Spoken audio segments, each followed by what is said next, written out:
তিনি কোন আলী? যে আলীর জন্ম আল্লাহর ঘরে হয়েছে, যিনি দুনিয়ার জমিনে এসে কাউকে দেখেন নাই, চোখ খুলতেছেন না, সর্বপ্রথম চোখ খুলে জিনাকে দেখেছেন, তিনি হচ্ছেন মুস্তাফা জানে রহমত, যিনি রাসূলুল্লাহর হাতের উপর লালন পালন হয়েছেন, যিনি ছোট থেকে নবীর সংস্পর্শে ছিলেন। রাসূলুল্লাহ যাকে বলেছেন আমার এলমের শহরের দরওয়াজা হচ্ছেন আলী, যে হায়দারের সময় রাসূলুল্লাহ সাল্লাল্লাহু আলাইহি ওয়াসাল্লাম যার হাতে পতাকা তুলে দিয়েছেন, খাইবার দুর্গ বিজয় যার উপর হয়েছিল, তিনি ওই আলী যিনার পায়ের দিকে তীর ঢুকেছে। সাহাবায়ে কেরাম বের করতে চাইলেন, নবীজি বললেন আলী নামাজে দাঁড়ালে বের করবা, বের করে ফেললেন। সাহাবীরা জিজ্ঞেস করলেন আলী তোমার তীর বের করেছে, তোমার হুঁশ ছিল? বলে যেন আমি নামাজে যখন দাঁড়াই আমার মালিকের সাথে কথা বলি আমি।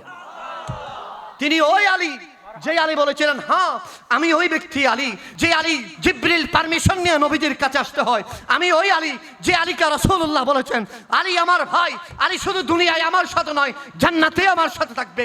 আলী ওই ব্যক্তি হাউজে কাউসার আমি রাসূলুল্লাহ পান করাবো, আমার পাশে আলী থাকবে। মিজাবের সময় আমি রাসূল থাকবো, আমার পাশে আলী থাকবে। জান্নাতের ভিতর আমার ডান পাশে যিনি থাকবেন তিনি হচ্ছেন আলী রাদিয়াল্লাহু তাআলা।